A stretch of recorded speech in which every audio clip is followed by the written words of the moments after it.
बिस्मिल्लाहिर्रहमानिर्रहीम। ये review exercise 5 का क्वेश्चन नंबर 5 है। कहते हैं for what value of t the following vector functions are continuous.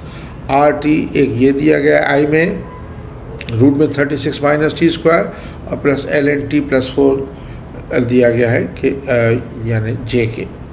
अच्छा, अब आप देखें कि जाहिर सी बात है कि अगर हमें डोमेन चाहिए, ठीक है, तो डोमेन जो है एक इसका होगा जी ले लो, जी टी जो है वो 36 minus t square under root के बराबर है और एफ टी जो है वो एल एन टी प्लस 4 है।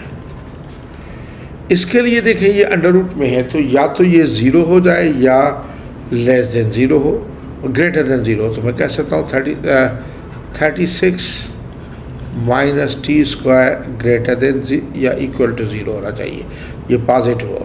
तो टी स्क्वायर को तो लेके जाऊँगी, हो जाएगा 36 ग्रेटर देन इक्वल टू क्या हो टी स्क्वायर को, या अगर ऐसे लिखूँ तो ये लिखूँगा t square less than equal to क्या हो 36 हो।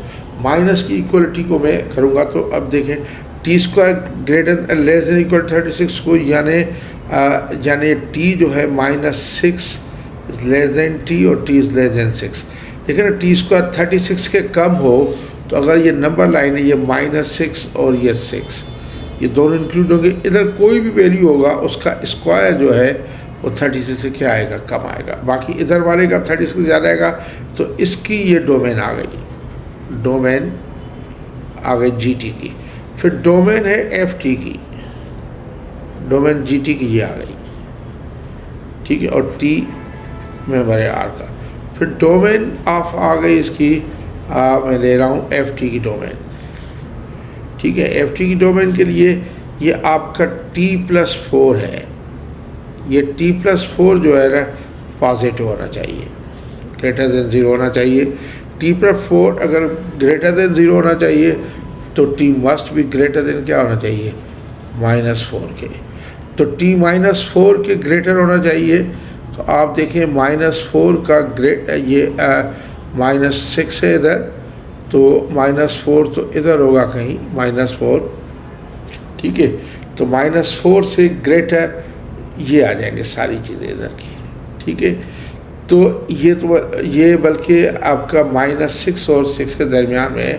तो बेसिकली आप देखिए कि हमारा जो इंटरसेक्शन आ रहा है वो आ रहा है -4 और 6 के दरमियान। -4 और 6 के दरमियान कोई भी वैल्यू हो, मैं कह सकता हूँ -4 is less than t and t is less than equal to 6। यही हमारा डोमेन है, इसी पे कंटिन्यूस होगा फंक्शन, क्योंकि इसका लिमिट भी वही होगा। फिर वही अच्छा, हम ये कह सकते हैं for any value a which is in this domain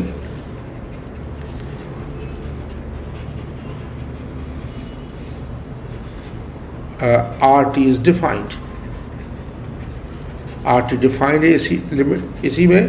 और दूसरी बात ये है कि लिमिट इसका कुछ भी दिया जाए, limit t tends to a और ये RT इसमें हमेशा बराबर होगा आर ए के जो भी वैल्यू होगी, क्योंकि लिमिट में नीचे है नहीं, कट कुछ नहीं हो रहा, तो लिमिट भी वही इक्वल होगा। तो इसका मकसद होगा कि r t is continuous for, ये लिखेंगे t such that -4 is less than t and t is less than equal to 6 and t is member of r. तो इसी पे कंटिन्यूस होगा -4 यानी -4 less than t, t is less than equal to 6 और T जो है ना real number है, इसी पे कंटिन्यू होगा। मैं सिंपल इसका क्या करूँगा, देखें कि इसकी डोमेन लूँगा। जब ये 36 माइनस टी स्क्वायर या तो पॉजिटिव होगा या ग्रेटर यानी इक्वल टू 0 होगा, तो माइनस का टी स्क्वायर मैं इधर लेके गया हूँ, ठीक है। तो ये 36 का T greater than T square आ जाएगा, तो टी स्क्वायर आ जाएगा लेस देन 36 के। इसको मैं सॉल्व करूँगा तो -6 यानी टी जो है -6 और 6 के दरमियान होना चाहिए, और इसमें से टी -4 से होना चाहिए बड़ा, -4 से, इन दोनों का इंटरसेक्शन ये आ जाएगा लाइन में। तो -4 और 6 के दरमियान ये कंटिन्यूस होगा। ये बहुत मुश्किल क्वेश्चन था थोड़ा सा। Thank you very much.